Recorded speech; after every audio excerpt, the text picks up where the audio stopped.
Des Bishop opens his stand-up routine made in China at New York City's Barrow Street Theater with a rap in Chinese.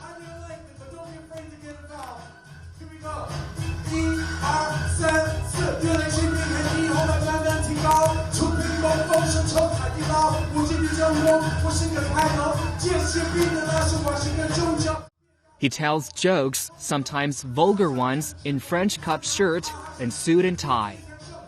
He is also linguistically versatile. Apart from his mother tongue, the New York native can also speak Mandarin Chinese and Gaelic. A very valuable lesson. B, fourth tone, just like there, is my last name in Chinese. But B, first tone, means this. As his adopted Chinese name, Bi Hansheng, suggests, he definitely lives a vast ocean of life. Brought up in Queens, New York, the 39-year-old Irish-American comedian was sent to a boarding school in Ireland at the age of 14. There, he learned the local language of Gaelic and finally made up his mind to become a stand-up comedian.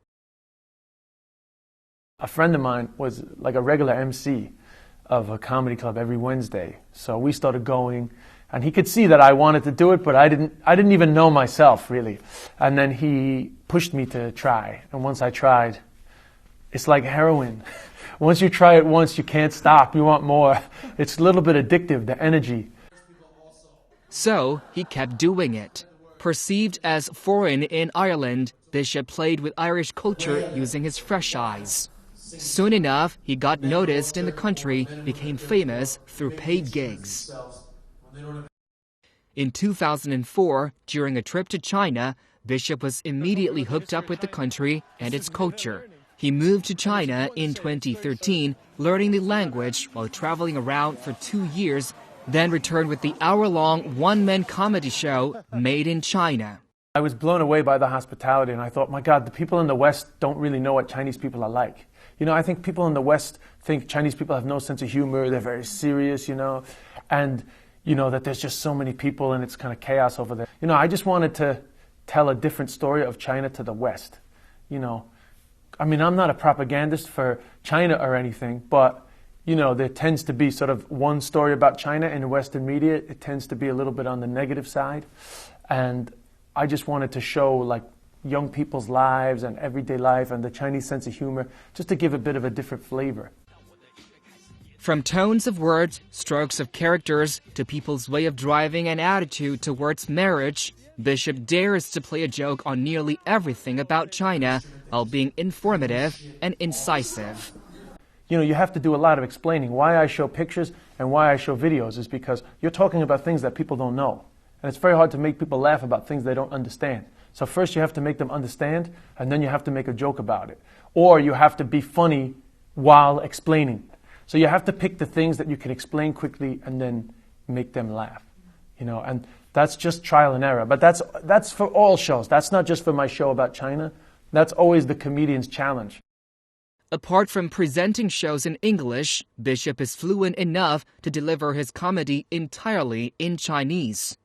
He was invited to perform on Chinese talk shows on television and had weekly comedy night when he was in Beijing. Speaking of his stand-up comedy experience in China, Bishop says, among all the things, Chinese audiences surprised him the most. Number one, biggest surprise was that Chinese audiences are really good, like really up for laughing. Because everybody, this is kind of insulting to some of the comedians, but all the comedians, when I first started like learning Chinese to do stand-up, they were all like, Chinese audiences are not good, they're really shy. And in the end, what I discovered was the comedians weren't good. That's why the audiences weren't laughing. But they weren't, it's not that they weren't good because they were bad, it's just it takes time to get good at stand-up comedy. After traveling from ocean to ocean and from land to land, Bishop has moved back to the neighborhood of Flushing in Queens, the place where he was born and also one of the largest and fastest-growing Chinatowns in the U.S. Bishop says he can now care his elderly mother conveniently as she lives nearby. Plus, the Chinese enclave provides him the satisfactory feeling of continuing to live in China while not living in China. To make the most use of his language skills, Bishop says he hopes to develop some type of show for Chinese people living abroad in the long run.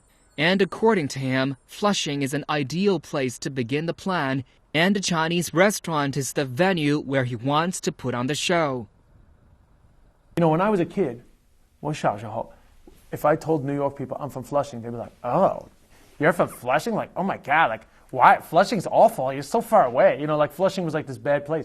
Now I say I'm from Flushing. And they go, oh, I love Flushing. I always go there to eat food, eat dim sum. I go there to eat really good Szechuan food. You know, like now Flushing is like a food destination. So I want to sort of put comedy and Chinese food together and do like a kind of like a come and eat some food and listen to stand-up comedy in English. And then sometimes do a show in Chinese, you know.